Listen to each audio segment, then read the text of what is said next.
Hello everyone, this is प्रीति कौशिक और आज हमने पार्ट 2 एग्रेरियन रिफॉर्म्स और रिफॉर्म्स इन इंडियन एग्रीकल्चर करना है। यानी कि पार्ट 1 में हमने देखा था टेक्निकल रिफॉर्म्स। आज हम पार्ट 2 में देखने वाले हैं इंस्टीट्यूशनल रिफॉर्म्स।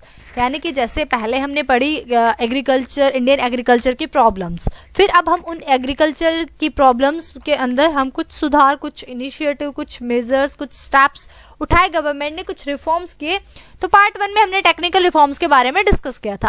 आज हमने पार्ट 2 में डिस्कस करना है इंस्टीट्यूशनल रिफॉर्म्स, जिसको हम क्या बोलते हैं, लैंड रिफॉर्म्स भी जिनको कहा जाता है। यानी कि ऐसे रिफॉर्म्स जिसके अंदर इंस्टीट्यूशन ने कुछ चेंजेस किए और साथ साथ क्या किया गया, लैंड को रिफॉर्म किया गया। यानी कि जो हमारी लैंड थी वो किसके कब्जे में थी, उसको छुड़ाना, उसको अच्छे तरीके से होल्डिंग्स जो फ्रेगमेंटेड थे उनको कंसोलिडेट करना, यानी लिमिट फिक्स करना लैंड होल्डिंग्स की। यानी कि ये सारा काम इन रिफॉर्म्स के अंदर किया गया। पहले इन रिफॉर्म्स को कैटेगराइज किया गया। पहले जो थे हमारे वो टेक्निकल रिफॉर्म्स थे, अभी सेकंड वाले इंस्टीट्यूशनल रिफॉर्म्स और लैंड रिफॉर्म्स है। तो कहते हैं कि action plan of the government with regard to land reforms include the following steps. तो कुछ स्टेप्स उठाए गए गवर्नमेंट के थ्रू, जिसमें से सबसे पहला था अबोलिशन ऑफ इंटरमीडिएरीज। सबसे पहले जो बीच वाले बंदे थे ना, यानी कि जिन्होंने दिमाग बिल्कुल खराब करके रख दिया था, इंटरमीडिएरीज, उनको खत्म किया गया। यानी जैसे कि आपको पता ही है, इंडिपेंडेंस से पहले जो एग्रीकल्चर सेक्टर था उसके अंदर ट्रायंगुलर रिलेशनशिप चलता था। ऊपर गवर्नमेंट, नीचे जमींदार और फिर साइड में होते थे हमारे टीलर्स ऑफ द सॉइल, जहां से जितना मर्जी चाहे जमींदार उनसे टैक्स वसूल कर सकते थे और गवर्नमेंट को उनको फिक्स देना पड़ता था जमींदार को। तो जो टीलर्स थे वो जान कर भी, यानी कि वो चाह कर भी अपनी मनमर्जी से अपनी आउटपुट को सेल नहीं कर सकते थे। यानी कि उनके ऊपर उनको फोर्सफुली वो सारा का सारा आउटपुट जमींदार को देना पड़ता था और जितने वो पैसे दे दे, पैसे नहीं दे तो काइंड में जो कुछ मिलता उसी से उनको सेटिस्फाई रहना पड़ता था। यानी कि वो ना तो उनसे कुछ रिवर्स में क्वेश्चन पूछ सकते थे, मतलब उनको कुछ बोलने का कुछ हक नहीं था। जो उनकी आउटपुट निकलती वो सारी उनको जमींदार को दे देनी होती थी। तो कहते सबसे पहले किया इनका अबोलिशन, इनका खात्मा इंटरमीडिएरीज का। Intermediaries between the state and the actual tillers of the soil, popularly known as zamindars, have been abolished. जिनको ज्यादा मतलब जो पॉपुलर किस नाम से हैं, जमींदार के नाम से, सबसे पहले उनको ही खत्म किया गया। Ownership rights have been conferred upon those who actually cultivate और टील द सॉइल।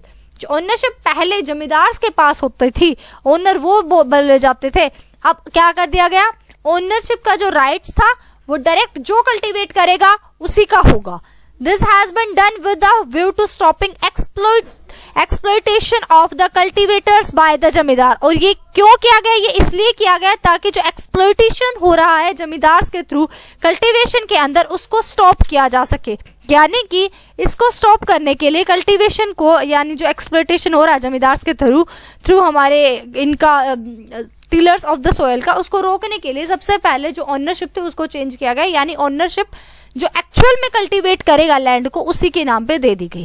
सेकंड जो पॉइंट आया हमारा वो था रेगुलेशन ऑफ रेंट। अब जो रेंट जितना मर्जी चाहे वो वसूलते थे, जिसको हमने बोला था, यानी जितना चाहे वो ले सकते थे, वो फ्री थे, जितना चाहे उतना ले सकते हैं। तो सबसे पहले अब फिर क्या किया गया, सेकंड टाइम हमारा रेंट को ही रेगुलेट किया गया। To put an end to excessive and illegal extortion from the cultivators, rent has been fixed. Rent को ही फिक्स कर दिया गया कि अब कोई झंझट ही नहीं है। अगर बाय चांस आपकी जमीन है जमींदार की और अगर आप टीलर्स ऑफ द सॉइल को उसको दे रहे हो, तो जो टीलर्स ऑफ द सॉइल होंगे वो क्या करेंगे, वो पहले से ही एक फिक्स रेट पे लेंगे। यानी कि हम आपको इतना रेंट देने वाले हैं, बाद में आपने कुछ नहीं करने, वो फिक्स कर दिया गया। Generally these are not to exceed 1/3 of the value of the crop. जितनी क्रॉप की वैल्यू होगी उसका 1/3 हिस्सा हम रेंट में दे सकते हैं, इससे ज्यादा नहीं देना। यानी कि एक लिमिट फिक्स कर दी गई रेंट की। थर्ड जो पॉइंट आया वो था हमारा कंसोलिडेशन ऑफ होल्डिंग्स। कहते हैं इंस्टीट्यूशनल रिफॉर्म्स के अंदर या लैंड रिफॉर्म्स के अंदर जो थर्ड पॉइंट आया हमारा वो था होल्डिंग्स को कंसोलिडेट करने का काम। यानी कि जो बिखरी पड़ी होल्डिंग्स थी, हमारी फ्रेगमेंटेड होल्डिंग्स थी, लैंड होल्डिंग्स, उनको अब जोड़ दिया गया। कहता है with a view to reducing fragmentation, steps has been initiated for the consolidation of holdings. Holdings को इकट्ठा किया गया, यानी कि जोड़ दिया गया छोटे छोटे टुकड़ों में जो बिखरी पड़ी थी, एक इधर एक उधर। कहते हैं consolidation is a practice to allot land to the farmer at one place as a replacement for his scattered holdings here and there. जो उसकी फ्रेगमेंटेड लैंड होल्डिंग्स थी, यानी जो स्कैटर्ड होल्डिंग्स थी उसकी इधर से उधर बिखरी पड़ी थी, अब उस फार्मर को एक जगह पे ही अलॉट कर दी गई सारी जमीन जितनी उसके हिस्से में आती है। It save the cost of cultivation. इसने क्या सेव की? कल्टीवेशन की जो कॉस्ट आ रही थी उसको सेव किया। कहते by 2004 more than 1633 lakh hectares of land was brought under consolidate holdings.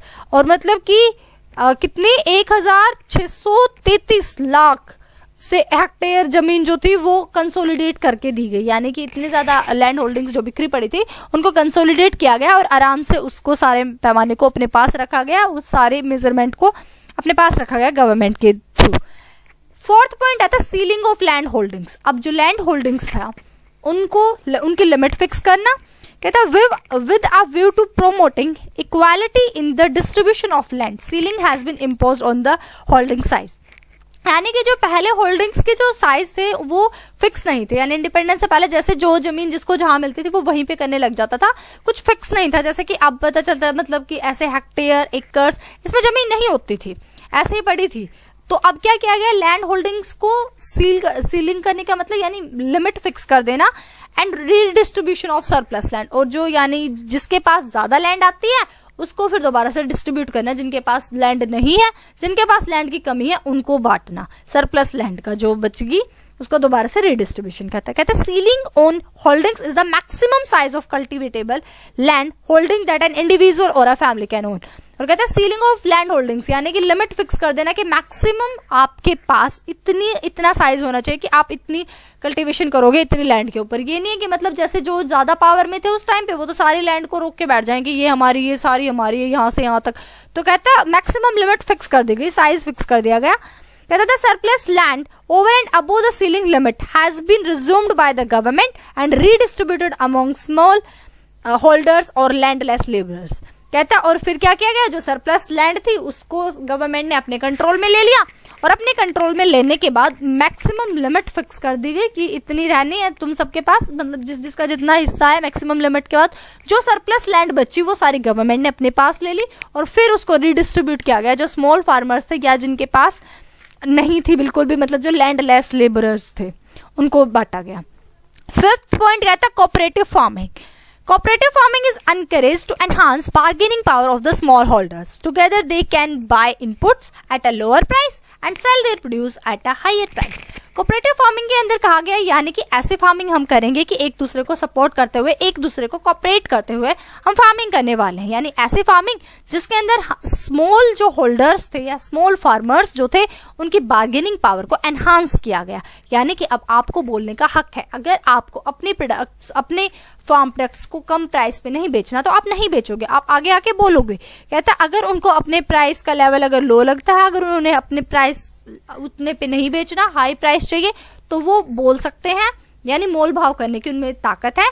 इसीलिए सारे फार्मर्स इकट्ठे होंगे और कोऑपरेटिव फार्मिंग करेंगे। यानी कि अगर एक दूसरे के हेल्प की जरूरत है तो वो एक दूसरे की हेल्प करेंगे। ठीक है। फिर जो ये लैंड रिफॉर्म्स थे इनके बेसिक दो ऑब्जेक्टिव थे, two basic objective of land reforms. The government pursue land reform to achieve two basic objective. दो बेसिक ऑब्जेक्टिव कौन कौन से थे? सब पहला था to end exploitation of the actual tillers of the soil so that they are able to generate surplus for investment. Productivity in agriculture is expected to rise only when the farmers are able to generate surplus for investment. कहता है सबसे पहले जो actual टीलर्स का exploitation हो रहा था उसको खत्म करना, और जितना ज़्यादा वो क्या कर रहे थे इस बात का फ़ायदा उठा रहे थे, एग्रीकल्चर की जो प्रोडक्टिविटी मतलब कि जो ये जमींदार फ़ायदा उठा रहे थे इस बात का, उनको इस बात का फ़ायदा उठाने से रोकना और टीलर्स ऑफ द सॉइल को प्रोटेक्ट करना, एक्सप्लॉयटेशन से रोकना। एग्रीकल्चर की प्रोडक्टिविटी को एनहांस करना, यानी जितनी वो बढ़ सकती है एक्सपेक्टेड है उसको बढ़ाना।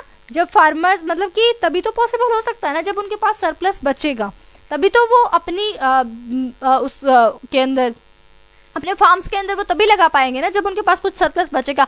अगर जमींदार से रहे तो वो तो उनके पास कुछ छोड़ेंगे नहीं, बस उनको खाने के लिए मिलता है, अपनी लैंड को वो ज़्यादा डेवलप नहीं कर सकते थे। तो लैंड को डेवलप करने के लिए अगर वो पहले एक्सप्लॉयटेशन उनका रोक दिया गया फार्मर्स का, अब एक्सप्लॉयटेशन नहीं होगा, तो इसका मतलब अब फार्मर्स के पास बार्गेनिंग पावर का हक आ गया। तो अब फार्मर्स क्या करने वाले हैं, अब फार्मर्स अपना काम करने वाले हैं किसके थ्रू की, ताकि वो अपना सरप्लस भी इन्वेस्ट कर सकें, यानी अपना क्या कर सकते हैं, वो जितना उसके पास पैसा बचता है जितना वहाँ से मिलने के बाद वो अपनी एग्रीकल्चर में लगा सकते हैं। बेसिक नीड्स कंप्लीट होने के बाद एग्रीकल्चर को डेवलप कर सकते हैं। और दूसरा पॉइंट था to promote equality in the rural economy. Rural economy के अंदर इक्वालिटी को प्रमोट करना लैंड रिफॉर्म्स का दूसरा मेन ऑब्जेक्टिव था। तो आज जो हमने स्टडी किया वो हमने पार्ट 2 के अंदर देखा है institutional reforms and land reforms को। आज के लिए इतना ही। Thanks for watching. Like, share, comment and subscribe Preeti Kaushik classes. Bye bye, take care, keep watching.